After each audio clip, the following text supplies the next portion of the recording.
英語聞き流しリスニング、英語テキストと MP3 ダウンロード、その他の物語はホームページからお聞きいただけます。88thpp.com 88thpp.com 10th April. Dear Mr. Richman, here's your check for $50. Thank you very much, but I do not feel that I can keep it. My allowance is sufficient to afford all of the hats that I need. I'm sorry that I wrote all that silly stuff about the millinery shop, it's just that I had never seen anything like it before. However, I wasn't begging. And I would rather not accept any more charity than I have to. Sincerely yours, Jerusha Abbott. 11th April. Dearest Daddy, will you please forgive me for the letter I wrote you yesterday? After I posted it, I was sorry and tried to get it back, but that beastly mail clerk wouldn't give it back to me. It's the middle of the night now. I've been awake for hours thinking what a worm I am, what a thousand-legged worm, and that's the worst I can say. I've closed the door very softly into the study so as not to wake Julia and Sally, and am sitting up in bed writing to you on paper torn out of my history notebook. I just wanted to tell you that I am sorry I was so impolite about your check. I know you meant it kindly, and I think you're an old dear to take so much trouble for such a silly thing as a hat. I ought to have returned it very much more graciously. But in any case, I had to return it. It's different with me than with other girls. They can take things naturally from people. They have fathers and brothers and aunts and uncles, but I can't be on any such relations with anyone. I like to pretend that you belong to me, just to play with the idea, but of course I know you don't. I'm alone, really, with my back to the wall fighting the world, and I get sort of gaspy when I think about it. I put it out of my mind, and keep on pretending, but don't you see, Daddy? I can't accept any more money than I have to, because someday I shall be wanting to pay it back, and even as great an author as I intend to be won't be able to face a perfectly tremendous debt. I'd love pretty hats and things, but I mustn't mortgage the future to pay for them. You'll forgive me, won't you, for being so rude? I have an awful habit of writing impulsively when I first think things, and then posting the letter beyond recall. But if I sometimes seem thoughtless and ungrateful, I never mean it. In my heart I thank you always for the life and freedom and independence that you have given me. My childhood was just a long, sullen stretch of revolt, and now I am so happy every moment of the day that I can't believe it's true. I feel like a made-up heroine in a storybook. It's 2:15. I'm going to tiptoe out to post this off now. You'll receive it in the next mail after the other, so you won't have a very long time to think bad of me. Good night, Daddy. I love you always. Judy. 4th May. Dear Daddy Longlegs. Field day last Saturday. It was a very spectacular occasion. First we had a parade of all the classes, with everybody dressed in white linen, the seniors carrying blue and gold Japanese umbrellas, and the juniors white and yellow banners. Our class had crimson balloons, very fetching, especially as they were always getting loose and floating off, and the freshmen wore green tissue paper hats with long streamers. Also we had a band in blue uniforms hired from town. Also about a dozen funny people, like clowns in a circus, to keep the spectators entertained between events. Julia was dressed as a fat countryman with a linen duster and whiskers and baggy umbrella.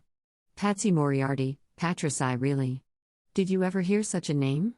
Mrs. Lippett couldn't have done better. Who was tall and thin was Julia's wife in an absurd green bonnet over one ear. Waves of laughter followed them the whole length of the course.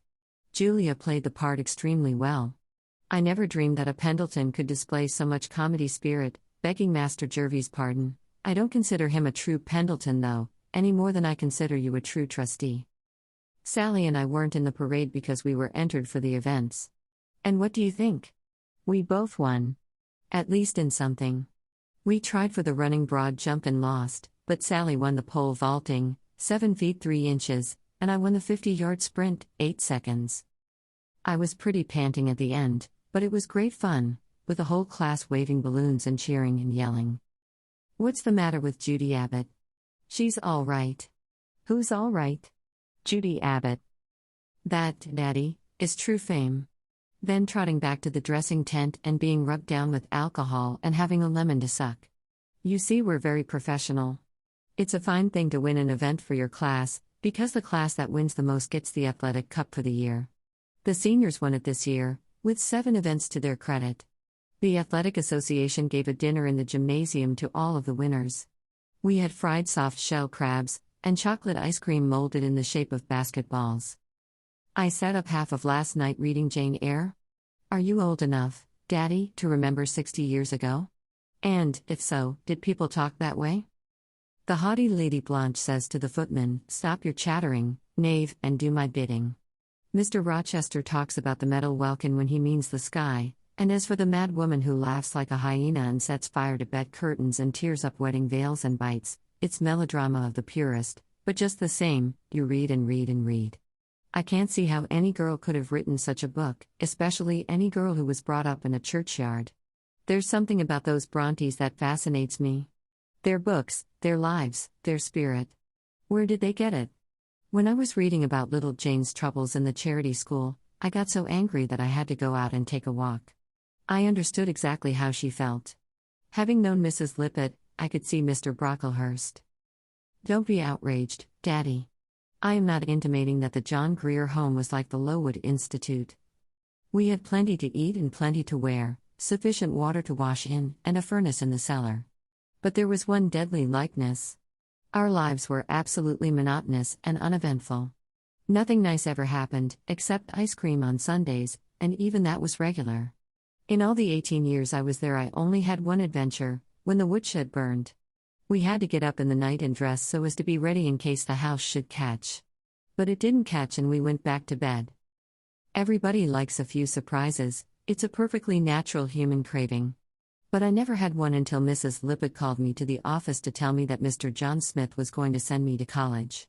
And then she broke the news so gradually that it just barely shocked me. You know, Daddy, I think that the most necessary quality for any person to have is imagination. It makes people able to put themselves in other people's places. It makes them kind and sympathetic and understanding. It ought to be cultivated in children. But the John Grier home instantly stamped out the slightest flicker that appeared. Duty was the one quality that was encouraged. I don't think children ought to know the meaning of the word, it's odious, detestable. They ought to do everything from love. Wait until you see the orphan asylum that I am going to be the head of. It's my favorite play at night before I go to sleep. I plan it out to the littlest detail, the meals and clothes and study and amusements and punishments, for even my superior orphans are sometimes bad. But anyway, they are going to be happy. I think that everyone, no matter how many troubles he may have when he grows up, ought to have a happy childhood to look back upon. And if I ever have any children of my own, no matter how unhappy I may be, I am not going to let them have any cares until they grow up. There goes the chapel bell. I'll finish this letter sometime. Thursday. When I came in from laboratory this afternoon, I found a squirrel sitting on the tea table helping himself to almonds. These are the kind of callers we entertain now that warm weather has come and the windows stay open. Saturday morning. Perhaps you think, last night being Friday, with no classes today, that I passed a nice quiet, readable evening with a set of Stevenson that I bought with my prize money? But if so, you've never attended a girls' college, Daddy dear. 6 friends dropped in to make fudge, and one of them dropped the fudge, while it was still liquid, right in the middle of our best rug. We shall never be able to clean up the mess. I haven't mentioned any lessons of late, but we are still having them every day. It's sort of a relief, though, to get away from them and discuss life in the large, rather one-sided discussions that you and I hold, but that's your own fault. You are welcome to answer back any time you choose. I've been writing this letter off and on for 3 days, and I fear by now vous êtes bien bored. Goodbye, nice Mr. Man. Judy. Mr. Daddy Longlegs Smith. Sir, having completed the study of argumentation and the science of dividing a thesis into heads, I have decided to adopt the following form for letter writing. It contains all necessary facts, but no unnecessary verbiage. We had written examinations this week in A. Chemistry. B. History. 2. A new dormitory is being built. A. Its material is A. Red brick. B. Gray stone. B. Its capacity will be A. 1 dean, 5 instructors. B. 200 girls. C. 1 housekeeper, 3 cooks, 20 waitresses, 20 chambermaids. 3. We a junket for dessert tonight. 4. I am writing a special topic upon the sources of Shakespeare's plays. V. Lou McMahon slipped and fell this afternoon at basketball, and she A. dislocated her shoulder. B. bruised her knee. I have a new hat trimmed with A. blue velvet ribbon. B. 2 blue quills. C. 3 red pom-poms. 7. It is 9:30. 8. Good night, Judy. 2nd June. Dear Daddy Longlegs, you will never guess the nice thing that has happened.